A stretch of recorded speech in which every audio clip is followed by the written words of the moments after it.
Assalamualaikum warahmatullahi wabarakatuh. Salam sejahtera, salam bersatu Nusantara, dan salam sehat untuk kita semua. Perlu kalian ketahui bahwa majalah Tempo yang tertanggal 14 Mei tahun 1988 itu pernah membahas masalah habaib. Keren kan? Iya, tahun 1988. Nah, pada saat itu majalah Tempo membahas masalah habaib yang dilarang untuk berdakwah di Singapura. Iya, mereka para habib itu dilarang oleh MUIS, ya semacam MUI gitu ya. Jadi Majelis Ulama Islam Singapura. Jadi semacam MUI. Ya, ternyata di Indonesia sama di Singapura hanya sama. Hanya Indonesia saja ini yang belum tegas. Jadi di Singapura sana para habib sudah dilarang, sudah tidak boleh dakwah lagi. Tapi Indonesia masih bebas gitu ya, dianggap baju Rasul. Padahal di Singapura nggak dipakai para habaib. Ini ada ceritanya ya. Assalamualaikum warahmatullahi wabarakatuh. Selamat datang guys di channel Diam Saudara. Ya, sebetulnya pasca kemerdekaan Indonesia Raya ya, para ulama-ulama Indonesia itu banyak dikenal oleh penjuru negeri gitu ya, termasuk negara tetangga. Ada Malaysia, Singapura, Brunei Darussalam, Kamboja, Filipina, Thailand. Ustaz-ustaz dan pendakwah dari Indonesia itu banyak yang sering berdakwah di sana, diundang ke sana. Iya, karena di Singapura ya, di Singapura ustaz-ustaz sana, ustaz-ustaz lokal itu dirasa kurang menarik ya, dakwahnya kurang menarik, sehingga di Indonesia pada saat itu ada Habib Umar Alatos, ada Kiai Sukron Makmun, ada Hajah Tuti Alawiyah, ada Kiai Zainuddin MZ. Mereka dulu kan sering dikaset nih ya, sering dikasetkan. Lah kaset itu nggak bekas di sana, sehingga para jamaah, para umat Islam, para kaum muslimin di Singapura itu fan. Jadi sering kalau ada acara pengajian-pengajian begitu, ya yang diundang ulama dari Indonesia gitu. Keren, Indonesia dulu terkenal, terutama Kiai Haji Zainuddin MZ sudah sampai ke Singapura gitu.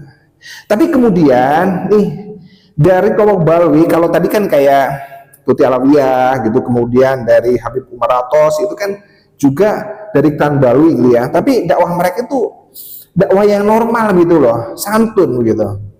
Tapi kemudian masuk Habib Sagaf gitu. Nah, Habib Sagaf ini agak sedikit ekstrim nih.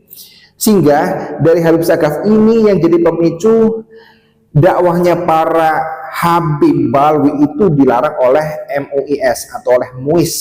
Jadi banyak poin-poinnya kenapa kok para Habib Balwi itu dilarang untuk berdakwah di sana. Nah, setidaknya ada 4 poin kesesatan dari Habib Balwi.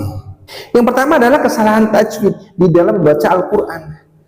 Jadi kalau membaca Al-Quran itu ya orang genah begitu loh, bahkan mungkin sepotong-sepotong, sehingga di sini menimbulkan reaksi dari para ya hafidhah dari pokoknya masyarakat di Singapura.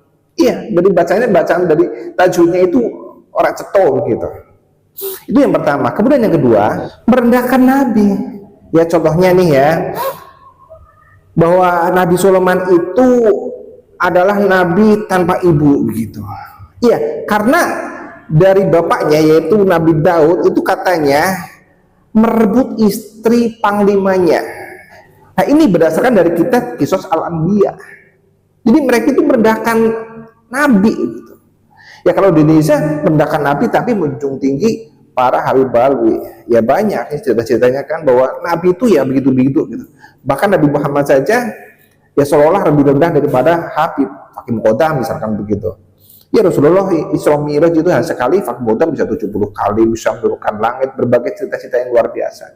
Itu yang kedua. Kemudian yang ketiga adalah Ngawur bin Dabrus begitu. Jadi di sini yang bukan hadis itu malah jelas sebagai hadis, bahkan yang hadis itu pun dianggap sebagai bukan hadis. Jadi bolak-balik ini sangat menyesatkan gitu. Kemudian yang keempat adalah tentang cerita dusta, cerita khurafat, cerita gedabrus.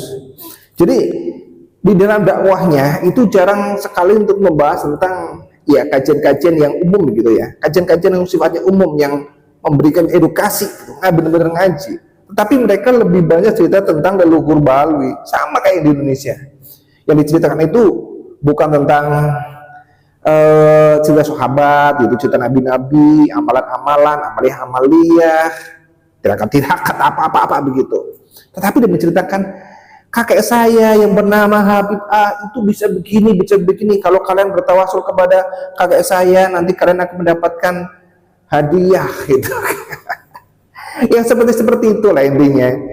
Iya, jadi 4 poin itu yang dijadikan sebagai landasan dari MUIS atau Majelis Ulama Islam Singapura untuk memblokir dakwahnya para Habib Balwi, terutama Habib Sagaf itu. Nah, artinya di sini membuktikan bahwa majalah Tempo yang tertanggal 14 Mei tahun 1988 itu pernah membahas tentang Habib Balwi. Nah, ini yang mungkin para muhibbin yang belum paham bahwa Habib Balwi selain Indonesia itu membuat kerusuhan di negara tetangga, sehingga mereka dengan MUIS-nya atau kalau di Indonesia ini ya MUI-nya itu bersepakat untuk memblokir dakwahnya para Habib Balwi. Tapi kalau di Indonesia malah MUI-nya yang mendukung. Ya kan, MUI juga salah satu penyokong untuk keberhasilan dari para habaib. Ya tentunya di MUI gitu kan, khususnya di NU itu para Habib itu sudah berkembang biak akut ini. Ya, jadi mudah-mudahan dengan informasi seperti ini, terutama ulama-ulama kita lah yang sudah menjadi mukiblok itu ya harus tahu lah, atau bila perlu studi banding tuh ke Singapura. Kalau Singapura sudah tegas bahwa siapapun ustadznya, siapapun kiainya, siapapun ulamanya, kalau menyelisih ajaran Islam ya harusnya dikat, karena dari ngajinya itu, dari dakwahnya itu bukanlah memberi kebaikan, tetapi akan menjauhkan kita dari esensi Islam. Ya, kalau Indonesia kapan? Indonesia harusnya berani nih, atau ya bila perlu kapan lah ada ini studi banding nih ulama-ulama Nusantara itu ke sana, ke Singapura, biar nanti tidak kolotan ya, biar nanti tidak kolotan, masih tetap ngeyel kekeh menganggap bahwa para Habib Balwi itu adalah durah Rasul. Iya, dengan cita-cita seperti itu kalau orang cerdas nih kayak yang di Singapura itu ini nggak bener nih, ambil sikap. Kalau di Indonesia ini nggak bener nih, tengok, tapi ada cuannya misalnya begitu kan, ya jadi eman-eman kan. Iya, ada kiai ini yang sudah dikasih tanah 50 bin misalkan, ya seperti itu oleh Habib nih tentunya. Yo, mau melawan Habib, mau walaupun dia belum tahu bahwa Habib itu bukan durah Rasul, tapi kan ya karena sudah ada masukan ya, pemasukan, kan sudah ada hadiah tanah gitu ya, akhirnya dia nggak bisa ngomong apa-apa kan. Nah, itu yang terjadi di Indonesia. ya, berarti ulamanya kan ulama duit gitu ya. Ini yang harus kita hindari. Ya, semoga para ulama Indonesia termasuk pemerintah bisa mencontoh di Singapura ya, bahwa apabila Habib Balwi itu dibiarkan untuk tetap berdakwah, nanti resiko depannya akan lebih mengerikan. Bukan hanya masalah akidah, tetapi Indonesia akan diambil oleh mereka.